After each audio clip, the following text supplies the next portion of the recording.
pessoal! Hoje é o dia que a gente vai compreender um pouco melhor como escrever textos opinativos e informativos. Esse é o tema da aula de hoje, ok? Textos de opinião e textos de informação. Quando eu falo em opinião, eu estou falando na defesa de um ponto de vista, na apresentação de uma interpretação. Então, opiniões são baseadas em interpretações, em juízos de valor, em visões muito particulares e subjetivas do autor do texto.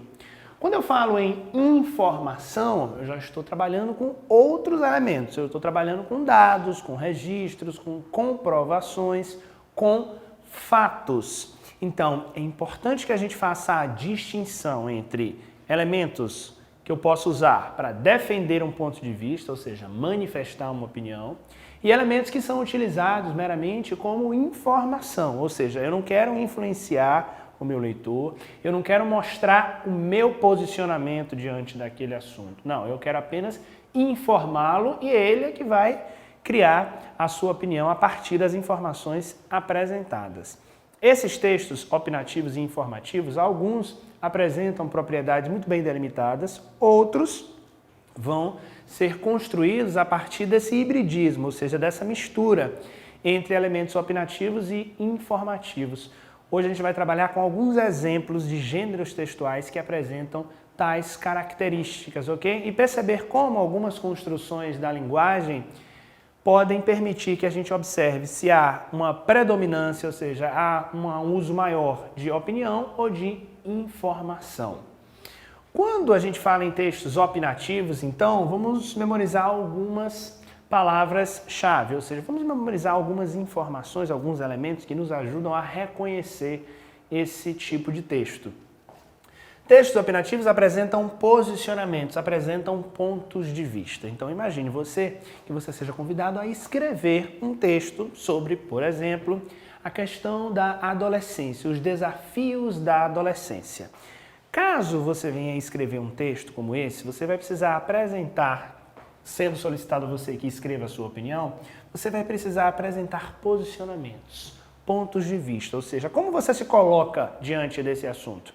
Não estou falando nesse momento exatamente da sua experiência pessoal como adolescente, caso você seja um adolescente. Não, você vai ter que ter uma opinião sobre essa fase, ou seja, você pode construir um texto falando sobre as dificuldades de ordem familiar, de ordem escolar, as questões que acontecem com o adolescente do ponto de vista das transformações biológicas, só que manifestando a sua opinião. Por exemplo, você pode dizer que uma das maiores dificuldades vivenciadas por meninos e meninas na adolescência é a transformação do corpo.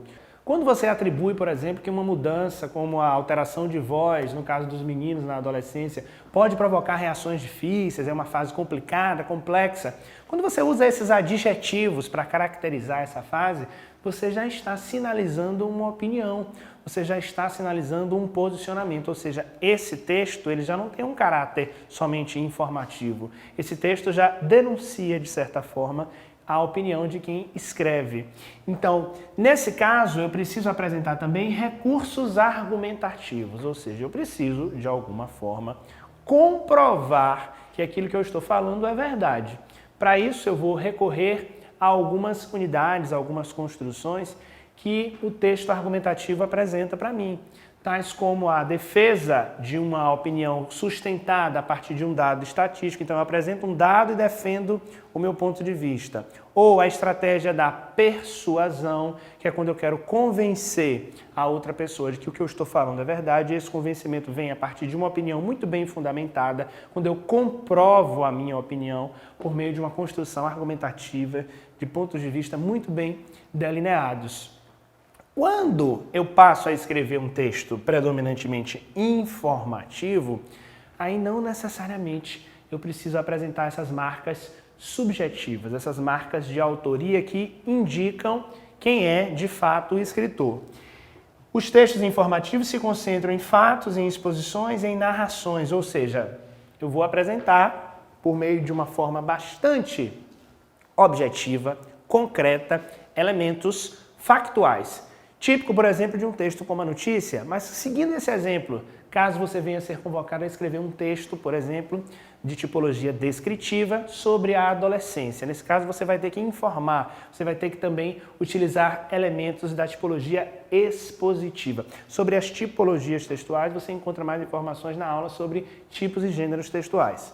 No caso de um fato, por exemplo, sobre a adolescência, é fato, por exemplo, que a faixa etária que delimita esse período da adolescência segue algum tipo de padrão social, alguma convenção. Então, essa informação sobre a faixa etária, quando começa, quando termina a adolescência, é um fato. Você vai expor essa informação. Quando você diz, por exemplo, que há alterações de ordem biológica, que você não manifesta um juízo de valor sobre essas alterações, apenas informa, apenas diz que elas acontecem, você está expondo.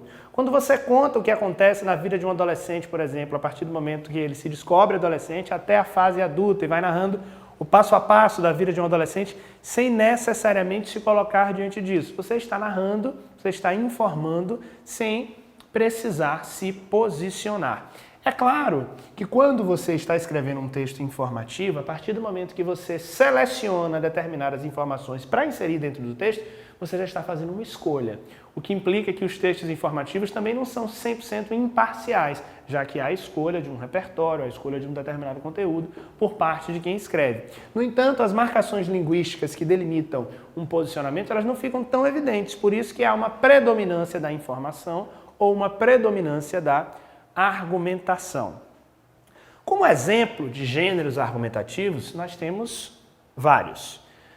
O clássico gênero argumentativo solicitado na escola é o texto dissertativo argumentativo, que é a famosa redação, que geralmente é solicitada e boa parte das vezes, quando os alunos são solicitados a escrever uma redação, os professores estão pedindo que eles escrevam textos dissertativos argumentativos, que geralmente é um texto que segue uma estrutura de 15 a 30 linhas, correspondendo à necessidade de defender um ponto de vista por meio de argumentos. Então é um texto notadamente autoral, no qual o autor se coloca, se posiciona e manifesta uma opinião sobre um tema polêmico. Geralmente os textos dissertativos argumentativos giram em torno de assuntos sociais relevantes que geram discussão na sociedade.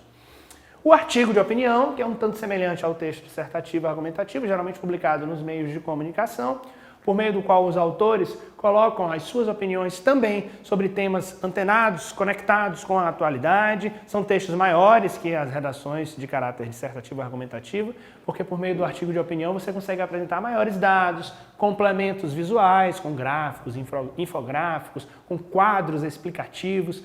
No entanto, o artigo de opinião se sustenta nesses elementos dos textos opinativos, né? Apresentação de recursos argumentativos, de pontos de vista. É um texto notadamente concentrado nessa construção subjetiva de defesa de um ponto de vista, mas também embasada em informações. Isso é importante a gente sinalizar. Quando a gente diz que é um texto predominantemente opinativo, não significa que você não vai expor, não vai informar algo, até porque a sua opinião tem que ser embasada, concentrada, de fato, em elementos que façam sentido. Sua opinião não pode vir do nada, você precisa estudar, você precisa ter um repertório, uma base, um conhecimento de mundo para escrever um texto com argumentos sólidos. A crônica argumentativa, um texto bem voltado para uma discussão de uma temática do cotidiano, mas com a marcação ideológica, subjetiva do autor, né, do cronista, por meio de uma narração com apresentação de opiniões.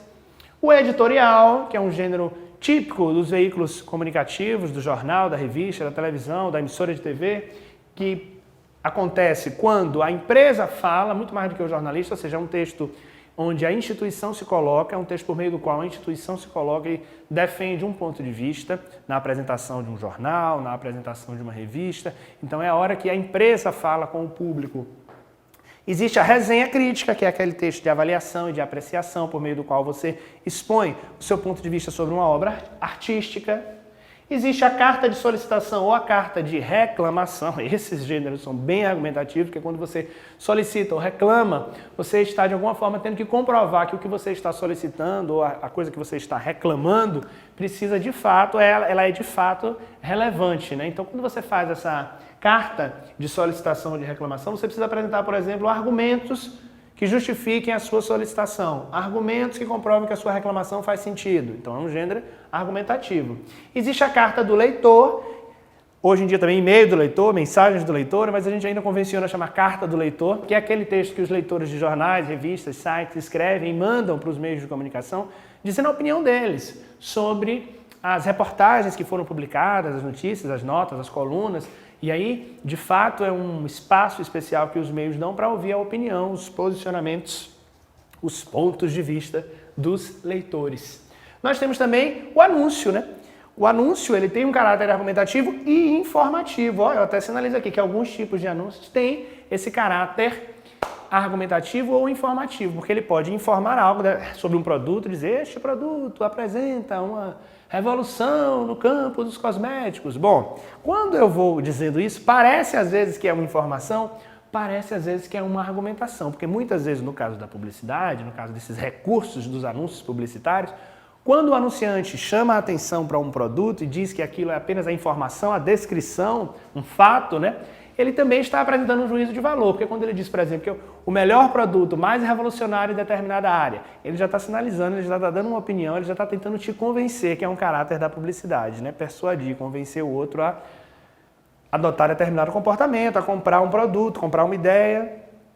Os gêneros informativos, eles tentam ser neutros. Esse é o desafio, né? Como expor fatos, exposições, narrações, sem apresentar juízos de valor, concentrados mais nos fatos, concentrados mais nas verdades, concentrados mais naquelas informações que, de alguma forma ou de outra, precisam ser comprovadas para que eu acredite. Porque se não há um recurso aí opinativo, arriscado, no caso, por exemplo, de notas e notícias que precisam ser, acima de tudo, pautadas na verdade, para que o leitor não seja prejudicado na informação, no verbete de dicionário, que apresenta um conceito meramente informativo sobre uma palavra, o conceito dessa palavra, o que significa essa palavra, o significado dela, a reportagem, que tem uma parte notadamente informativa, mas também tem um caráter argumentativo quando o jornalista se posiciona, o cartaz de um evento é informativo, ele apresenta dados específicos sobre local, data, horário, qual é o evento. O release, que geralmente é um texto, um resumo que a gente faz sobre uma obra artística, sobre um evento que vai acontecer, é um texto que circula geralmente para ser divulgado nos meios de comunicação, é um resumo de uma obra, um resumo de uma exposição, um resumo de uma peça teatral, para que essas informações sejam utilizadas na escrita de uma notícia, por exemplo, ou em uma página de divulgação de eventos. O folder, que é aquele texto geralmente também informativo, com esse caráter informativo, que é usado, por exemplo, em seminários para auxiliar a apresentação de um expositor, que é usado também para divulgar campanhas educativas, campanhas de instrução, campanhas que o governo faz para sinalizar alguma importância da vacinação, a importância de alguma postura. Alguns tipos de anúncios, como eu falei, né, que apresentam esse caráter dúbio de informação e argumentação. A entrevista, que na maioria das vezes também é informativa, porque ela apresenta a informação que foi colhida pelo entrevistador e as informações que o entrevistado deu da maneira mais verídica possível. A gente tem um exemplo aqui bem simples para comprovar que às vezes em uma pequena frase você denuncia a sua opinião, você mostra a sua opinião. Esse recurso de sinalização do ponto de vista, de marcação linguística da nossa opinião, é chamado também de modalização. Guarda esse nome, hein? Modalização, que é esse recurso linguístico de manifestar o ponto de vista, a opinião, que é bem comum, né, dos textos de caráter opinativo. Vacina contra a gripe é aplicada no domingo. Isso é uma informação. Vacina contra a gripe é aplicada no domingo, ok? Eu sei quando a vacina vai ser aplicada, eu sei que tipo de vacina é essa, então não há nenhuma marcação aqui de ponto de vista. Agora, quando eu digo não foi uma boa ideia a aplicação da vacina no domingo, bom, aí eu já mostro por meio de determinados recursos linguísticos como não, boa, já estou dizendo para você a minha opinião, não foi uma boa ideia. Então esse texto já tem um caráter opinativo, deixa de ser meramente informativo. Então, fato, opinião, atenção aos fatos verdadeiros e aos fatos falsos e atenção aos recursos argumentativos, os recursos opinativos na hora de construir um ponto de vista, ok? Muito obrigado.